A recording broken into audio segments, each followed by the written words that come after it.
Hello, my name is Larry. I am a bird. I am a loggerhead shrike.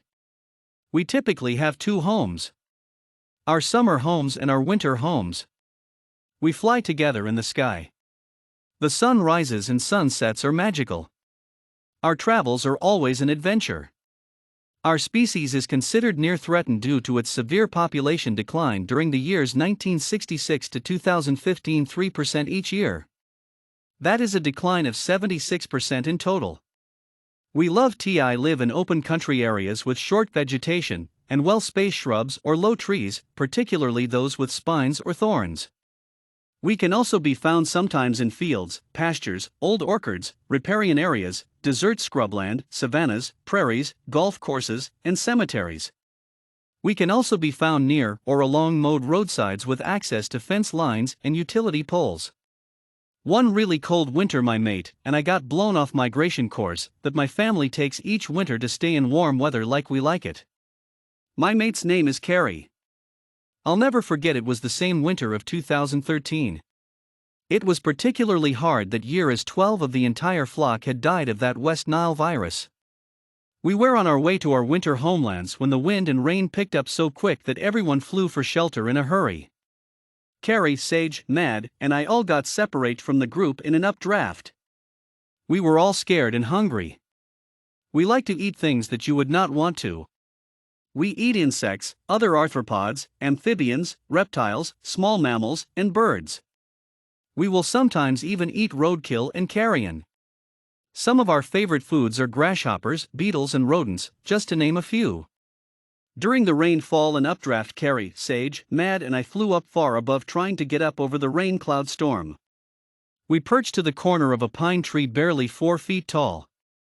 As we snuggled in together to stay warm and trying to avoid the rain, we all fell asleep. When we woke up, the sky was a bright blue where the sun had just barely wakened the sky from the night stars. Mad, Sage, and I knew we would fly better if we ate before we catch up to the others. We flew up to scan where we had wound up. I see 3 field mice, proclaimed Sage. We take our time trying to appear as if we did not notice where they were going. We waited till they were next to a nearby pond. We dove onto our prey. They were startled and frozen with fear. So easy to catch. I carried my first kill to Carrie. She gave me an affectionate rub. Then I flew up to look for more. Just then Sage called out to me, "Larry, you ate that fast, you must be starving." I replied with, "No, I gave my first kill to Carrie." Mad laughed and said, "Larry, you try way too hard." I just nodded and said, "Be back in a bit."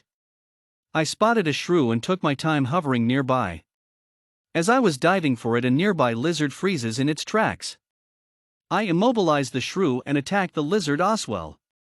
I carried the lizard in my mouth and carried the shrew in my talons. Those are my feet. I get back to the pine tree my friends and I were visiting, and we pile everything together and make a circle around the pile to eat it. After we were full, we buried the rest near the tree so we would have something on our return trip. Carrie, Sage, Mad, and I flew way up into the golden peach sky to decide how far off course we had been blown off of. Carrie likes to fly next to me and Sage. Mad seemed a bit jealous about it. He would fly up behind her and jump fly to get in front and do tricks that were obviously an attempt to win her affection. Carrie would be polite about it, saying that's nice or cool. Mad. 3 days later we reached a lake with lots of frogs, bugs, and even a turtle. That we discussed the fact that we have not found the other group. Mad kept repeating himself over and over, saying this is not good 5 times. Sage doesn't think there is too much to worry about, saying that in the end, when we get to our winter home, hopefully everyone will be there. Carrie points out that we need to find a winter home soon, whether we find the others or not. I agree with Carrie. When the sun was at high noon, we left the lakeside and headed south, pointedly on the nose. As the clouds began to get gray with rain water, we flew in a straight line in an attempt to stay together. Looking down, you can see the brightly colored leaves of the trees begin to fall off, making it look as if the trees are crying. We enjoyed 2 days of chasing mice and voles in a slightly wooded area with a road nearby. As the days go by, we realize we are at the Florida coastline, and that we would need to pick a spot for the winter and hope to search out the rest of the group during our return trip north for the summer. As we sat under some bushes in the sand, we discussed what and where our options are for staying the winter. Mad was up and dancing and prancing around trying to show off to Carrie. Sage and I thought the more important issue was finding a safe spot, so we left them alone for a while. After we returned, Carrie wanted to know if we found anything. We had not. Mad acted like that was the most horrible answer ever. That night I enjoyed chasing a black runner snake for a great night meal. As we ate, Carrie asked me to be her mate. I was overjoyed and said yes. Mad and Sage immediately started picking a fight with me. I could not believe how fast they were. I flew UO into the sky to get away and better my chances. I then charged at Sage, whom in turn turned in a circle at the last second. As I landed, Mad charged, flutter his wings and stamping his feet like a mini bull.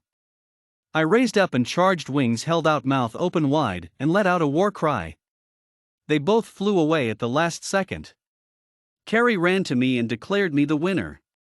Mad just kept on flying. In fact, that's the last time I saw him. Sage said, "Congratulations, Larry." I said, "Thanks, Sage, maybe you will get the girl next time." He let out what sounded like a chuckle. A few days later, we found a suitable old orchard with a fence for our nesting grounds. Sage let Carrie and me have the best spot. He picked a spot nearby that was closer to the fence. After we gathered and worked on our nests, we rested on the fence and watched the sunset. It was the brightest shades of pink and purple. Carrie is finally satisfied with our nest. It took her 9 days to finally say, "Okay, that's it, it's done." As the days went by, I had noticed that it was still cooler in the evenings and some mornings than we Loggerhead Shrikes usually like. I made sure Carrie was warm enough and went to ask Sage if he was okay, to find him gone. I was sad that he would not be joining us to hunt anymore. We sang a quiet, sad song for him, then we worked together to hunt.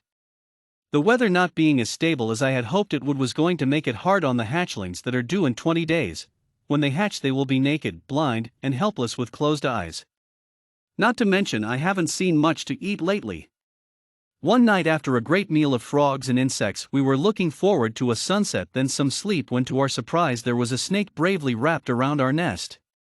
It was about to devour our last egg when both Carrie and I let out the loudest angry war cry we could. The snake did not seem to care much about us charging right at him. I slung him up against the fence and Carrie pinned him at the throat. We held him there till it quit moving. Carrie let out a sound like she was crying as she ran to the nest to cuddle our egg. She later said to me, "Larry, I can't leave the nest." I just nodded in agreement that she should stay as close as possible till the last egg hatches. From that night on, I would hunt for the both of us. Each day I made sure Carrie got to eat. 10 days later, we got to see our beautiful baby girl. She could chirp louder than anything I'd ever heard before. Carrie is so proud to have Sky come into our lives, and so am I. As Sky learned to fly and hunt, we noticed that it would soon be time to start our migration route for the summer. As Loggerhead Shrikes, we love to stay where it is warm weather and plenty of food. We fly south for the winter, and we fly north for the summer. As the sun set on our last night in the old orchard, Sky is excited to know she will be learning something new. First thing in the morning is her first en route flight to our summer home. I can't wait to see whom all will be there.